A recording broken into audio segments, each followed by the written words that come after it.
Well, hello, family. Thank you so much for returning back to this channel, or welcome to everybody that's new. I um I did post the card of the day today. However, I am not pulling. I'm not gonna channel today. I've been channeling a lot over the last week, and full transparency, that's why I have not posted any channel readings the last couple of days because energetically I was drained. So I'm going to shoot this, and I won't be here for long. I really just wanted to do a full transparency video. I was watching a short. I was watching some content that one of the channels I watch posted. Shout out to Prayed Up Mommy of Five. It was actually something that she posted that I wanted to talk about because it really resonated with me. So she posted some content where she talked about, trauma and how, um, it leaks over into our lives and sometimes even over into our marriage, but how, partners and her husband did not give up on her. So, anyway, long story short, it just made me do um, a, a lot of deep self reflection. I have been, of course, self reflecting. Hello, I am a Virgo, so I, in the tarot, I am the Hermit. So self reflection, inner reflection is something that I participate a lot in. However, her particular content just made me think, and I made a list of traumatic events that I have gone through in my life, and it was such a shock um, to me. Not a shock, you know, that I had even gone through those situations. It just was a shock and an eye opener of how much trauma I've been dealing with. When I sat down and looked at my list, I've literally been dealing with trauma since I was about maybe 8 or 9 years old. Um, I remember being really young, and I'm the oldest of my siblings, and I'm 43 for context. And I can even remember as far back as standing up on a stepping stool at the ironing board, ironing my mother's uniforms. My mother was a registered nurse at that time. She worked extremely long hours. But I can remember standing up on that stepping stool and ironing her uniform for her. My dad had a very strong substance abuse addiction. And so, for that reason, um, there were a lot of moments in my childhood where I did not have the opportunity to enjoy being a child. I was pulled into, adulthood at a very young age, to say the least. So I remember standing up on a stepping stool, ironing my mom's uniforms, standing up on a stepping stool at the stove, cooking for my siblings. My youngest sibling, he was still an arm baby at that time. I literally remember taking care of him, changing his diaper, just, and I'm so sorry. I'm trying to hold it together.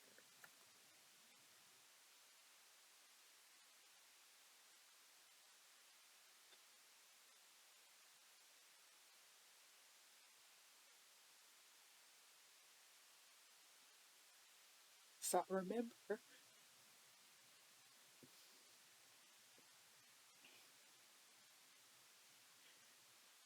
remember being a little girl having to deal with all those things. My dad was so addicted. Um, a lot of times he would steal the rent money my mom had put up to pay rent. I remember countless times having come home from school and the entire house was wrecked because he had gone through everything trying to find where she had hid the money. And so that is what initiated um, the first time we were evicted. And so we moved into,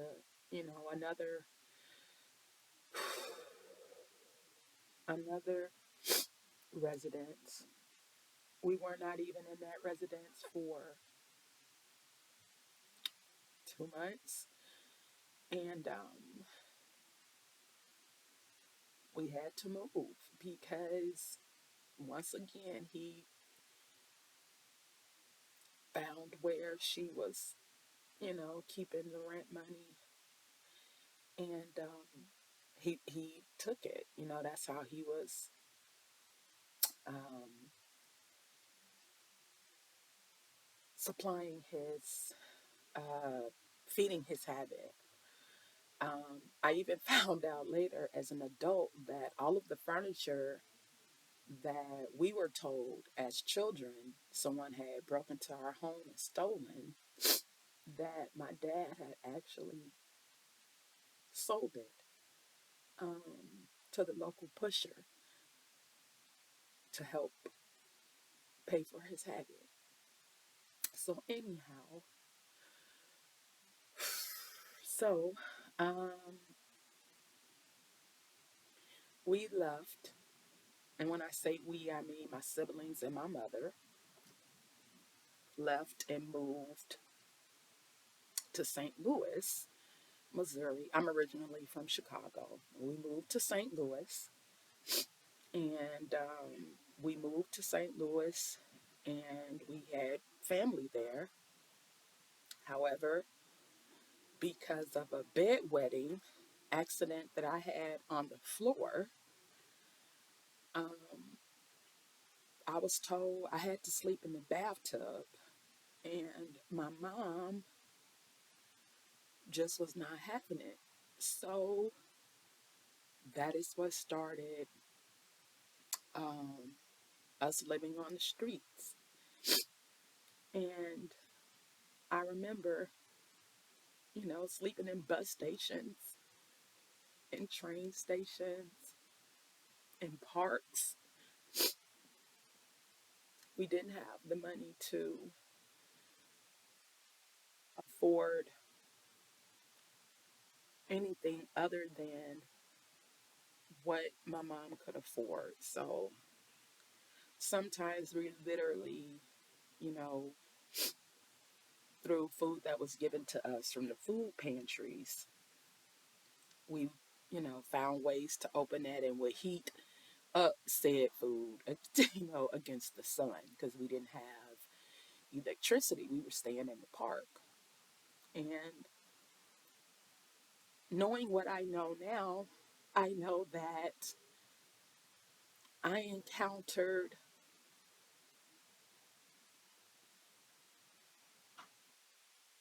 several of my guardian angels along the way. Um, I had one. I had one woman. She was an older white woman who I had gone to the restroom inside of the park, and she seen me, and I was crying, and when she walked into the restroom, I immediately started wiping my tears. And, she talked to me. And for whatever reason, which I know now is divine timing, I opened up to her and was talking to her. So she goes down inside of her apron. She was a cocktail waitress at the golf club, at the country club that was inside of the park.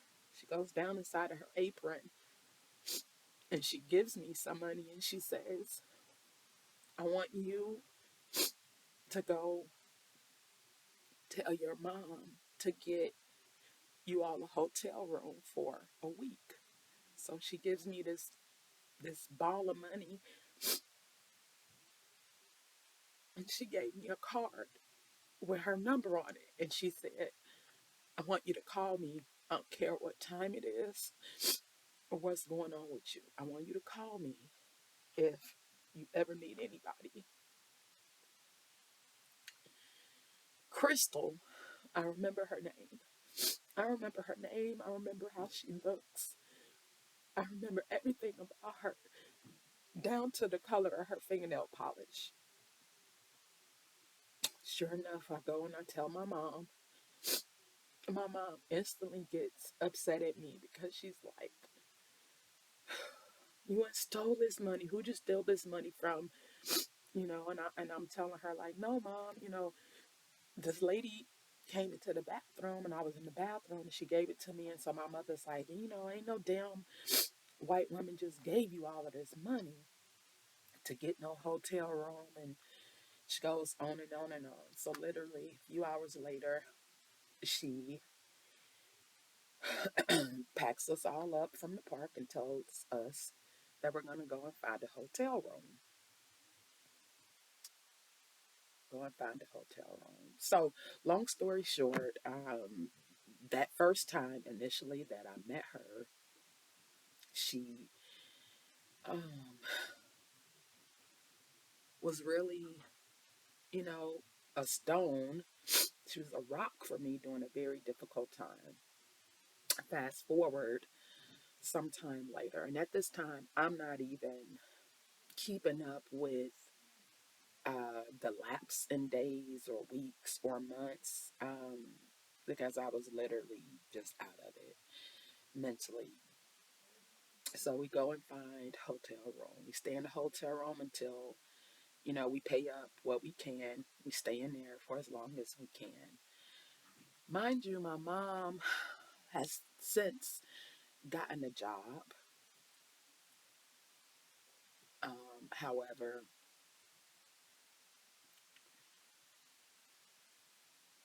at this time, she had taken my father back.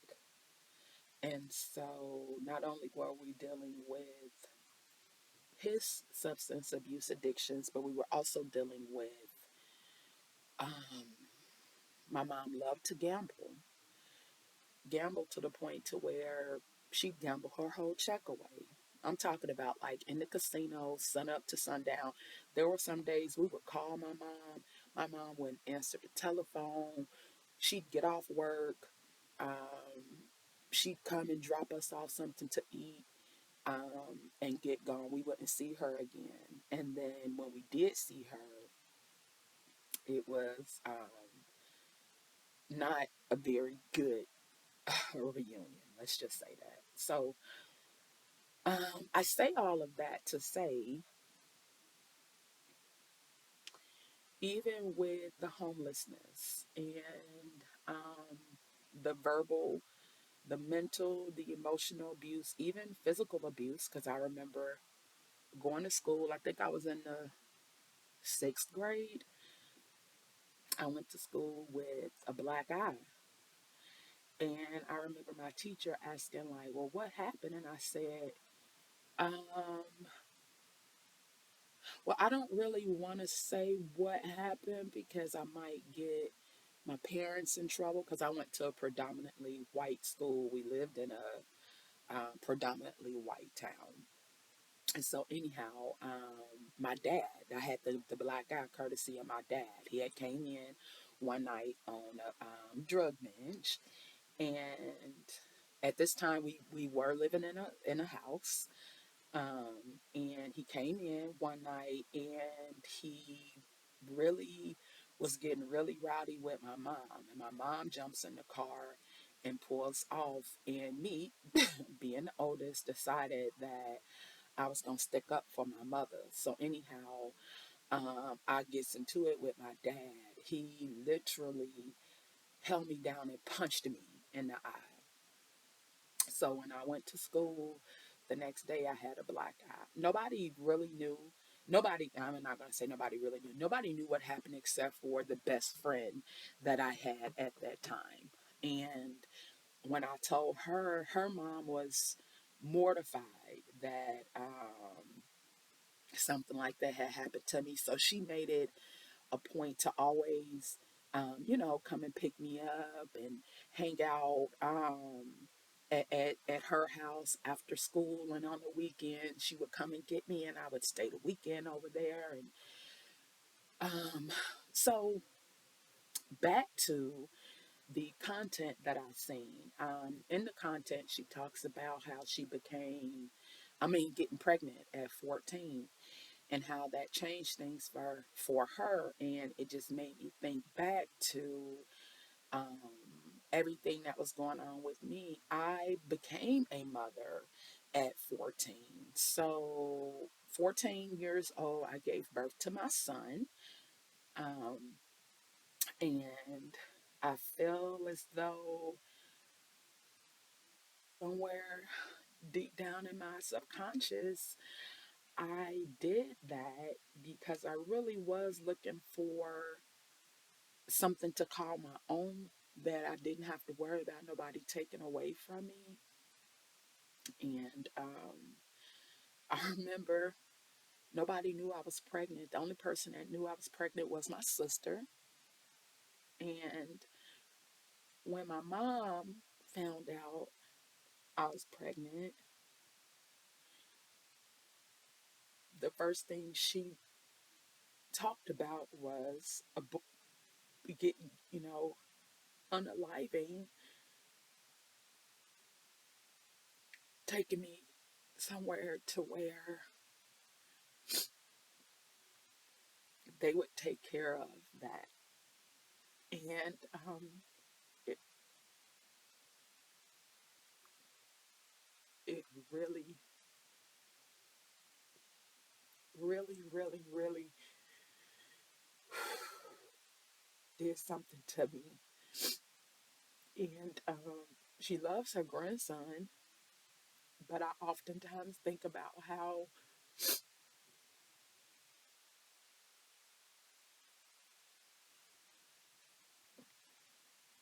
you know, she didn't even want me to have my baby. And I get it, I was 14, young, but my mom has always been more concerned about what other people think and say. And I really believe that's where her thing was, is that she was more so worried about what the family would say. But later on in life, as an adult, I found out that I was not the only one in my family to have a baby at 14, that it had actually happened with one of my great aunts, actually, not one, two of my great aunts, and it had happened to my great grandmother. So, um, I'm gonna pull it together because talking, the more I go down memory lane, the more it's causing me to cry, and I don't want y'all to have to listen to me, boo-hoo and cry, which I'm sure when I get finished, I'm gonna break down and really cry. You know, tears are water. Water cleanses. Water is life. Um, but yeah, she just, you know, so ever since then, I've had my ups and downs with life. Never, abused drugs or nothing, or alcohol. I mean, I grew up in Chicago on the south side in the Inglewood area. So, like, I literally remember walking to the store, seeing dead bodies, literally. Like, we're thinking, who was the neighborhood drunk? We're thinking he's sitting over in the corner asleep. No, he was dead. The gangs had killed him. He owed them quite a bit of money. I remember, seeing things like that. So just a combination of different things that I've experienced and seen in life, I feel has really molded me and shaped me into who I am now. Because despite what I have gone through in life, I have not let that change me as a person at all. I still see a silver lining in any cloud. I still see the sunshine behind any, um, dark cloud. I'm still positive. When I smile, that's the one thing I always hear people say, like, "Oh my gosh, your smile is radiant. It just shines through." Because I don't believe in just because we've gone through a lot of things, we should live life, woe is me. No. Um, it really has shaped me into being the woman who I am today. Um, I am estranged from a lot of my family because I am the black sheep of the family. I was always told when I was growing up, like, you're too sensitive, way too sensitive. You cry too much. You're just too sensitive, or you're crazy for thinking like that. And nobody thinks like I've always been attacked by my family. So for that reason, I just decided to play by myself. Um, I don't talk to my siblings often, but I have no love lost. Those are my siblings, and I'm gonna always love them. Always love my mom. I just happen to know when you have to love yourself more, and I've gotten to that that point. I've gotten to that point in my journey, and just seeing the content that she put out really did resonate with me. So, with that being said, I just want to let whomever watches this and whoever listens to this know that, yeah, things may be cloudy and rainy, but it doesn't last. All storms come to an end. All storms come to an end. And the what I'm doing with my channeling, um, is something that I know is needed out in the world. Who needs it? I don't, have the specifics, but I do know that it's needed. So I just want to, take this time to say thank you to everybody who has watched the video or who has liked a video or short, or just thank y'all. Not, even if it doesn't come down to a like or a comment, just thank you for listening. Because sometimes that's all we need. You never know how your smile, or a nod, or even a small conversation, you never know how that helps someone. Because let's be honest, in today's world, in today's climate, there are a lot of us that are dealing with things mentally, and sometimes we just need a little break. That's all. So I'm gonna go ahead on and end this video now. Said it wouldn't be long, and here I am almost at 25 minutes. So I am gonna end this video now. I will, however, be back tomorrow to do some channeling, and yeah. Oh, And got a full moon in Leo. Yeah, so I'll most definitely be doing a channeled reading tomorrow. It may even go up um, early in the morning. I'm up super early, but yeah. Thank you to everybody, and I will see y'all later. Bye.